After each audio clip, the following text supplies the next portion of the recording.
When you first get started out and going on your journey to become a person who makes money with their camera, it can be a little bit of a confusing place out there. There's multiple different ways that you can go about making a living in the filmmaking world. And when I first started out, I had literally no idea about any of these and was just kind of figuring it out as I went along. But what I wanted to do in this video was to break down a little bit about what the different types of ways that you can make money in this filmmaking space are. So hopefully you can go about figuring out which one is the right one for you more quickly and hopefully make more money as you go about your creative journey. So I want to break this into 5 different pots of business models, and there is some crossover in some of these pots which I'll discuss, but by and large these are the main categories that I see that are out there of how you can make money and do this as a profession in this video content world. The first category is being a solo filmmaker. This is where I started, and it's where a lot of people start off when they begin their filmmaking journey. So a solo filmmaker is somebody that's got a camera or a couple of cameras, some basic lighting setups, and they can go and do relatively low touch projects. So that might involve talking head content, testimonials, case studies, some simple corporate video. They may have a handful of grip equipment and also stabilization equipment, e.g. tripods and gimbals, and they are flexible, they're dynamic, they can change their skill set according to what's appropriate, and some projects that might come about in addition to that corporate side of things, maybe stuff like weddings or events where they can go into an environment like that, be adaptable, shoot lots of things. And these kinds of filmmakers usually do their pre-production themselves, and it's a relatively light and lean pre-production that's done for those kinds of projects. They'll then go and shoot it themselves, and then they have a full working knowledge of what the planning and the filming has been, and they'll usually have some fundamental editing skills as well. They'll put the video together, edit it, deliver it to a client, and do the revisions. So they'll handle everything from that whole planning aspect of a video all the way through to the post-production and final delivery of the video for a client. Being a solo filmmaker is actually a really great place, in my opinion, for people to start at, because as you go into the different areas of filmmaking, having those fundamentals of everything from that planning stage all the way through to the filming, editing, and dealing with a client, all of those things are really fundamental across all sorts of video production. So having a grasp of all of them is going to help you, irrespective of whether you want to go into more of a specialist role after this, you want to go into more of running an agency or a production company. And I think it's a great place to start. It'll help you get a good understanding of the overall production process. It'll help you understand what's required in each of those places. And it'll also illuminate to you which parts of that process you actually really enjoy and which parts of that process you don't enjoy as much and potentially would be better working with another specialist in that particular area. Fundamentally, it's great to have a working knowledge of all of these things so you can communicate what your feedback might be in any of those particular areas. But being a solo filmmaker is actually really great. It's really fun. You can work on lots of varieties of different projects, and also it's very clear in terms of how you make money. You essentially win a client, you agree a price for it, and apart from the cost of the equipment, which is usually an initial outlay that you would buy for it or you would buy it on finance potentially, that is your only major overhead. You're essentially charging for your time, and you will have some subsistence and travel expenditure in there as well for hotels, accommodation, etc. And that will be charged to the client. You might make a very small margin on that, but it won't be anything meaningful. But essentially your time that you're spending doing the planning, the filming and the editing is all going into your back pocket. But ultimately you are the only person that is doing that work, and it's not very scalable. If you wanted to do 10 events, for example, in 5 days, it's impossible. You are an individual and you cannot take on that volume of work. And I think when you set off as a solo filmmaker, you do this and you get the ball rolling and you take on projects. Then when you get to a level of a higher volume of projects, you will either do one of two things. You will determine whether you really have a desire to work on one particular area, so you want to be a specialist in a certain area of filmmaking, or you'll turn around and you say, actually, it's going to be more interesting for me to start building out a team and having more of a production company. And that leads me quite nicely into what is the second business model that you can adopt as a filmmaker. And this is going to be someone who is a specialist. Now, there's two sorts of specialists that you can get here. So one specialist will be someone who will only exchange their time for hire. So that might be a producer. A specialist producer will come in and they'll say, look, you will pay me a day rate for my time. The tools that a producer needs, they'll have a laptop and the appropriate software that they need to deliver a project, and a telephone to call up people and organize stuff, but they won't need any super expensive equipment that you would find in the filmmaking space. So that's one type of specialist that you can find. Another sort of specialist are those that are more directly involved in the production itself. These are generally slightly higher paid. So this might be somebody like a gaffer or a director of photography. Now, a gaffer is somebody who specializes in lighting, if you're not familiar with that term. A director of photography is somebody who looks after the visual look and feel of a project. And there's a slight variation between these two specialties because a producer will just be able to hire for their time. So if you hire somebody that is a gaffer on a project, that gaffer will generally have a war chest of gear that they've accumulated, and that is part of their business model. So being a specialist gaffer, a production company will call up a gaffer and say, we need you for this project, or a director of photography will call up a gaffer, or a producer will call up a gaffer and say, we need you for this project to bring your specialist expertise in lighting, and we also need the project to be lit. And the gaffer will then be able to go, okay, well, my day rate is £800, £900, whatever their day rate is. And then they can also say, well, in order for you to have the correct lighting for this project, you are going to need to hire off me these different things. And that can be stands, that can be lights, that can be diffusion, that can be floppies, etc. Now, all of those things will cost the gaffer to buy in the first instance. Whether they buy them outright or they finance them, that's at the prerogative of the gaffer and the business model that you want to take on. But what that does mean is, instead of just exchanging your time for money in the way that a producer might, the gaffer is exchanging their time for money because they are going on set and doing the work. So say if it's a 5-day shoot, they have 5 days of labor that they would charge, but they would also be able to charge for the hire of their gear on top of that. And that can be quite a meaningful amount of money. So if somebody has a lot of gear that they have bought over the years, obviously it's cost them a lot of money, but it's an investment because every time that they go on set, they can hire that gear out again and again. And eventually you start to create a distance between what it costs you for the gear and what you're able to make on it over a period of time. And you'll often find gaffers, or a director of photography would be another type of example of somebody operating that sort of business model, where they will exchange their time for, say, 5 days on that project, but then they will also turn around and say, well, do you want to utilize the gear that I have on this project? And that might be a camera, it might be lensing, it might be stability, it might be rigging, it might be stabilizers, it might be whatever. Just a quick pause in the video. I've got one ask for you. It is dead simple, it's easy, it's cheap, it costs you literally nothing, but it would really mean a lot to me, genuinely, and it would really help this channel grow and continue to do what I'm trying to do here and offering as much value as possible to the filmmaking community. If you could do me a solid, take that head, drop a headbutt on the subscribe button, it'd really mean a hell of a lot to me. Anyway, back to the video, let's go. So as we go through this journey from being a solo filmmaker, we start to understand whether we want to go into more of a speciality role, or we get a volume of work on and we decide that actually we want to go for a different kind of model. And this could be an agency or a video production company would be that model.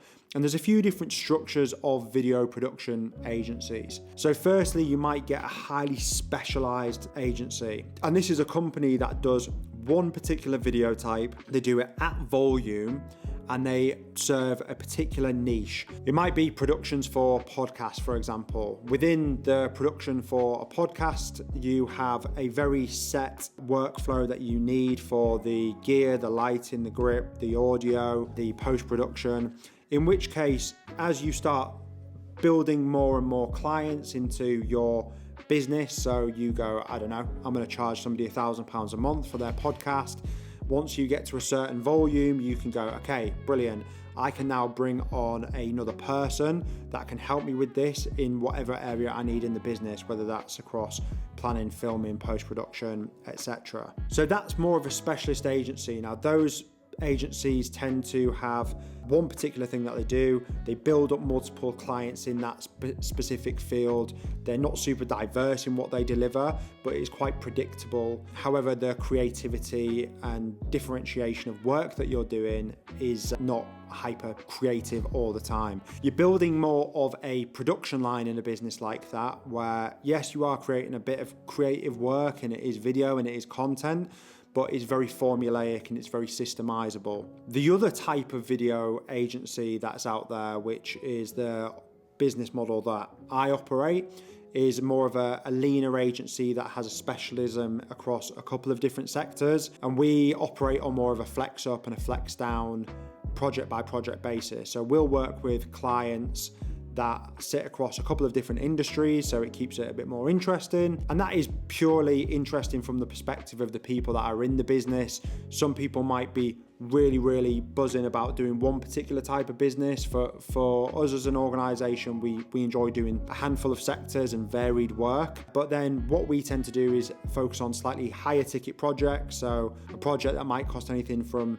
around kind of 10, 15K up to the 30, 40K mark and beyond that, depending on what it is. And that could be a TV commercial, a big campaign launch, something which is going to have big, serious commercial impact. And the way that we operate this business is the team within the organization, all of us can have come from that solo filmmaking background, but we work more with a client around the ideation, the strategy, the campaign and the creative.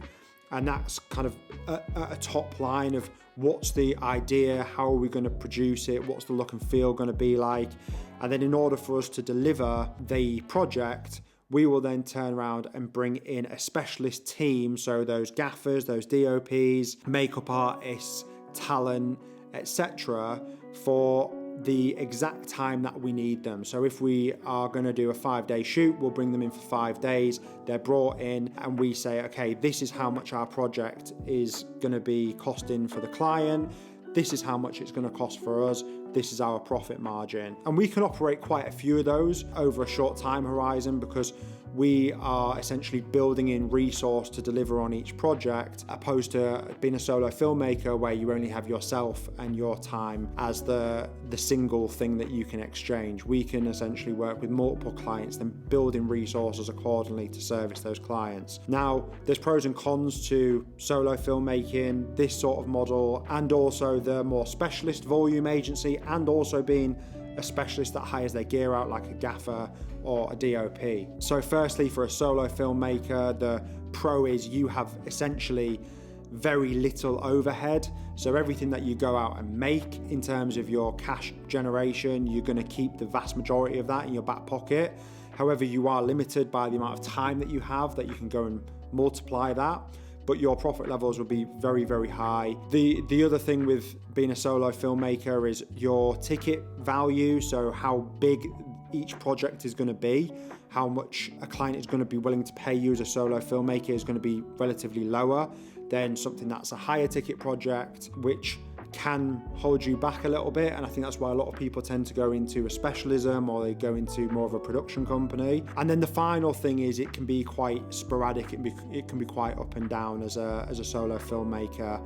Some weeks you can have great weeks or great months, and then you can have periods where you are not really doing a lot. And the same applies for that specialist as well.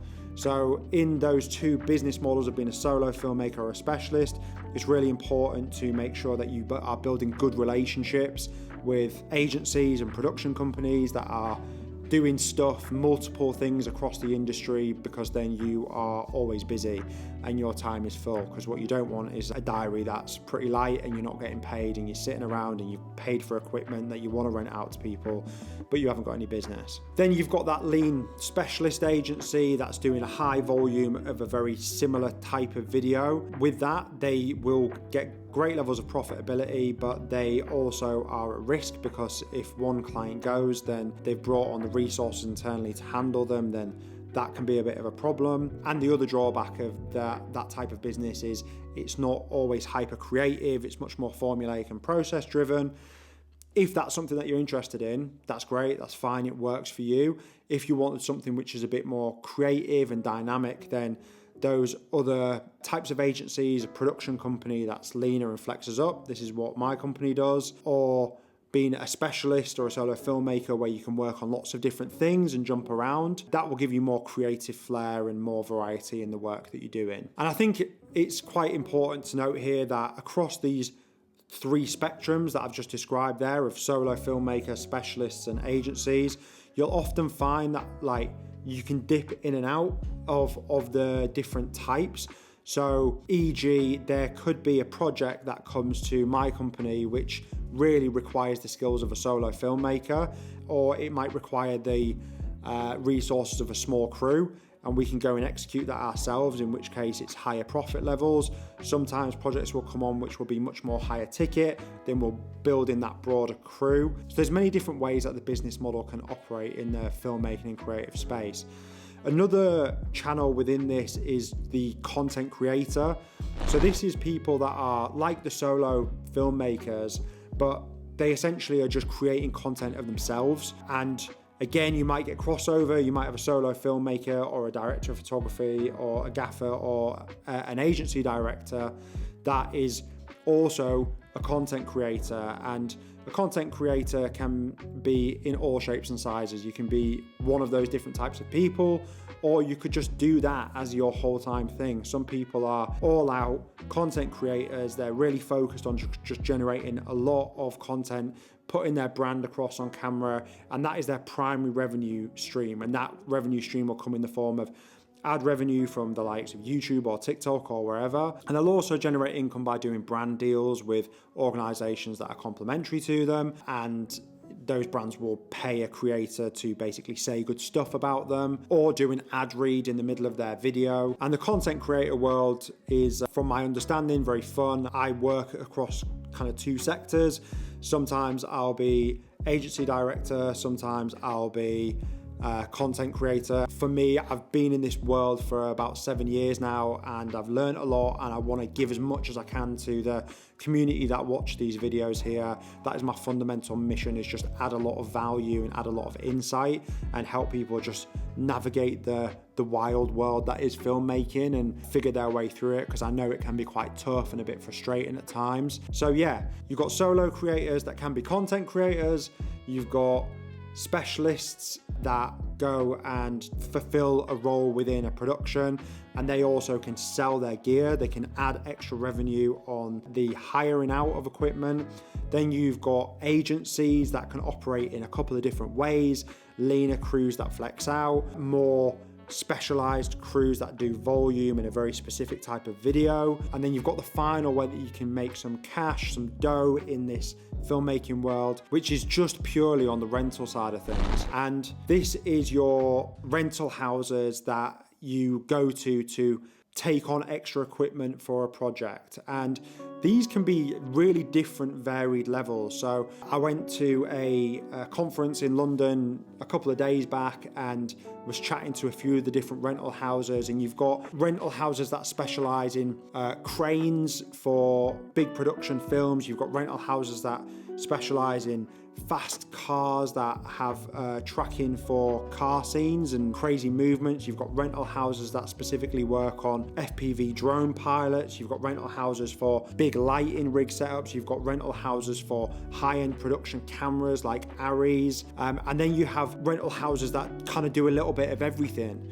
So these rental houses basically make their money by buying the asset, whether that's a camera or a light or whatever it may be. They'll usually pay for that on a finance term over a number of years, and then they'll rent that out at a day rate to a production company or a DOP or whoever it might be that needs it for the day. Now that business is in the world of filmmaking, but it doesn't really have that same creative edge. You are around the technology and the gear, and you're making a more systemizable business. I think the rental companies are actually really great businesses from a purely business perspective, but from a creative perspective, probably not so much. However, I do know a number of different rental houses that also have production companies that work in tandem to the rental houses as well. So the production company might win a TV show, and then the rental house will supply the gear for that production company, but then the rental house will also supply gear to other production companies. So it's a big old world of filmmaking out there that covers the 5 different business models across the filmmaking space. As you can see, a lot of them have a lot of cross-pollination, they interact with each other. I hope that's illuminated a little bit of what the landscape looks like. I know it can be a little bit tricky out there when you first get started to figure out how things actually operate. So I hope genuinely this has offered some value. If it has, you know my ask, headbutt the subscribe button. Check out another video. You might like this one that's up on the screen at the moment. And until next time, I'll see you in the next video. Nice one.